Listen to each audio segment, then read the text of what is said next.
Hi there, interghost here, and today I'm doing a video response to the Joy of Sticks with my top 5 Atari ST games.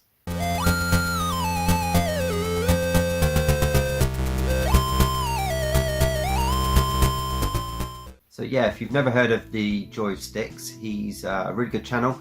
He does videos all about Atari ST games, so if you like Atari ST or retro gaming, go check out his channel. He does really good videos, reviews, topics, that sort of thing.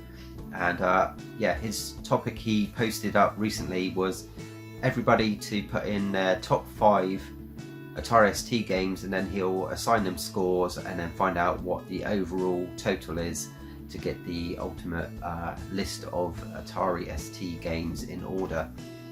Now, I've had a quick think about this. I've written down a list which I've got here, and yeah, quite a hard one to do.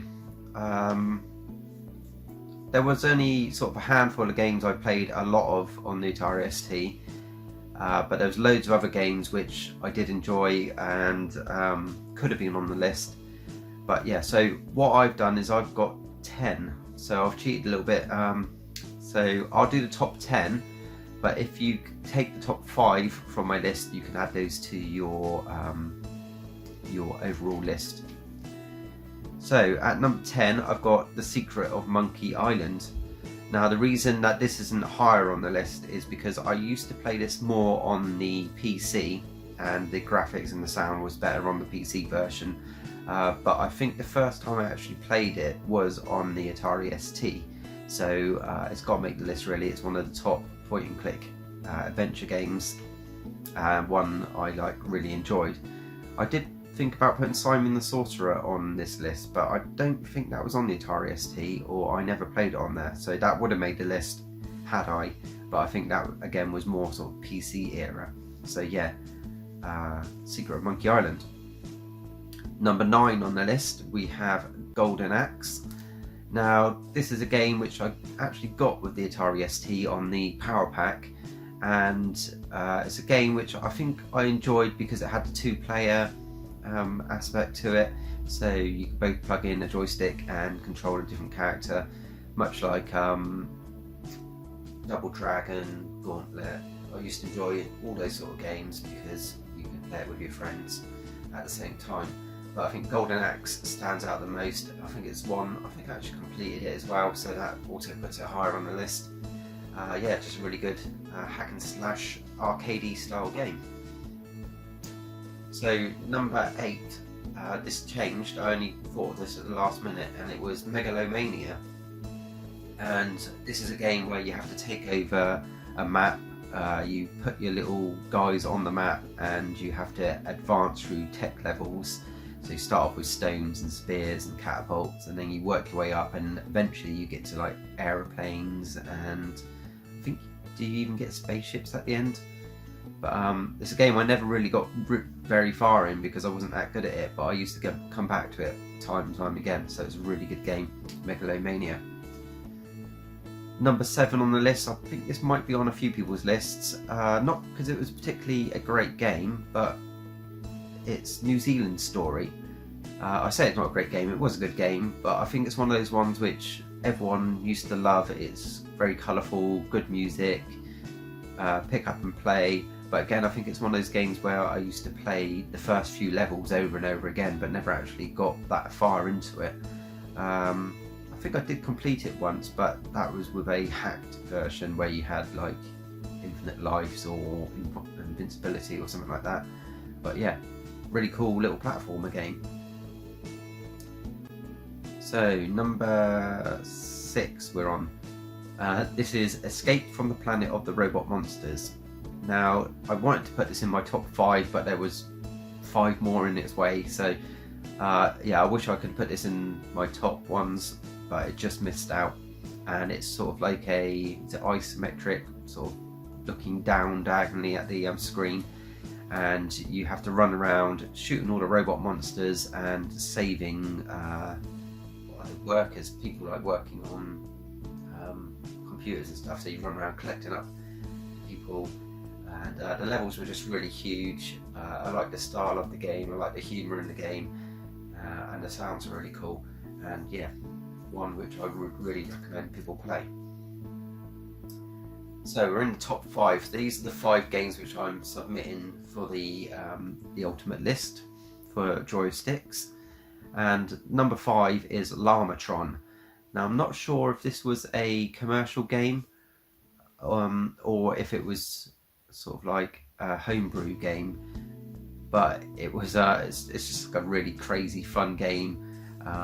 It's like a take on Robotron, but you're a llama and you have to go around shooting all these different things, loads of crazy sounds and graphics going on, and you have to collect up, what was it, goats I think, instead of people. And yeah, there's just I just remember it being really funny. Me and my friends used to play it, and when you shoot things it used to scream and make all sorts of crazy noises, and yeah, really just a funny fun game to play. Number 4 is Lemmings, and this is a game I used to put hours and hours into, and the game was just huge. I can't remember how many levels there were. I think there was it like 100 per rank, so you had like easy, tricky, mayhem, but there used to, yeah, just seems to be hundreds of levels on that game, and really frustrating. But it's one of those games you just kept playing, and because it had codes you can go back to the level you left off from. And I also used to play this a lot with my brother. You could play it 2-player, and it was like split screen, and the idea was to get your lemmings into your base and they get theirs into their base, but you always used to cross over. So my brother would make all these different like bridges and stuff for his lemmings to get across, and he would never go back and look what I was doing. And what I would do is while I was building mine, I would be digging holes through his bridges. So he'd think, all right, I've completed my little route for my lemmings to go down, and then he'd go back along the bridges and find a big hole and all his lemmings just dropping into the lava, and then I'd get a dead arm for my troubles. Number 3. Now there's 2 here, but I'm going to choose Future Wars. Another point and click game. Was it LucasArts? I can't remember. No, I don't think it was. But yeah, point and click game where you start off as a window cleaner, or was that Operation Stealth?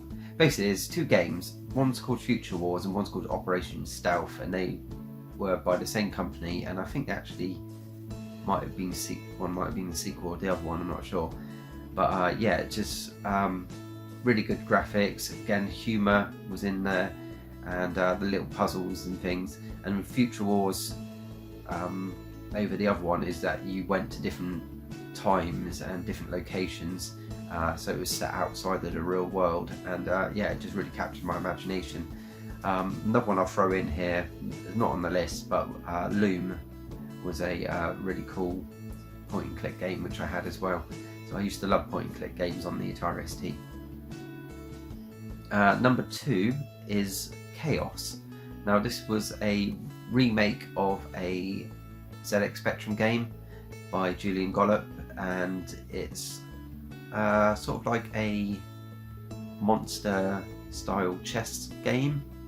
You cast different spells, and you have dragons, orcs, ogres, goblins, manticores, all different sort of things, and you have to use your creatures to try and kill the other wizard. And you take it in turns. It's a turn by turn game, and yeah, it's one I used to play hundreds of times with my my friends, and had so much fun with it. It was pretty much the game from the Spectrum, which is probably one of my favourite Spectrum games of all time, but they added loads of sound effects to the game on the ST, and they used samples from like Red Dwarf, Monty Python, Highlander, Blackadder, and it just made it 100 times better. It made it funny, and yeah, I used to really enjoy playing that game. And at number 1 is Defender of the Crown. Now this is a game which I think I only ever played on the Atari ST, but I know it came out on all sorts of consoles. It came out on the PC, it was on the NES, Amiga, obviously. I think it's even on the Spectrum. But basically, you start off in a county in England, and it's set around Robin Hood days, and you can even ask Robin Hood to help you with your conquests.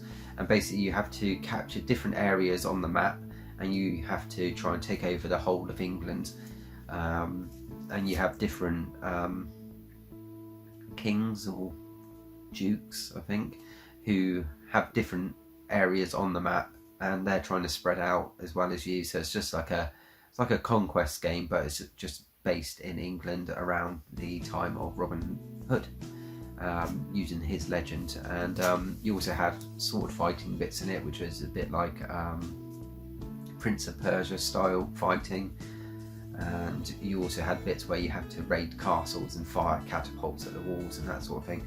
So yeah, really fun game. One game which really sticks out to me from my childhood, and that is Defender of the Crown.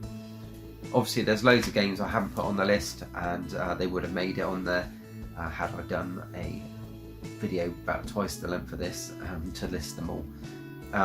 Really good idea, mate. Remember, check out Joy of Sticks.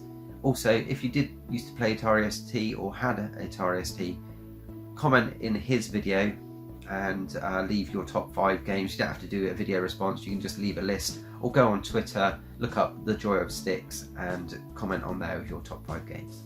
Thanks for watching, and I'll see you in another video. Cheers.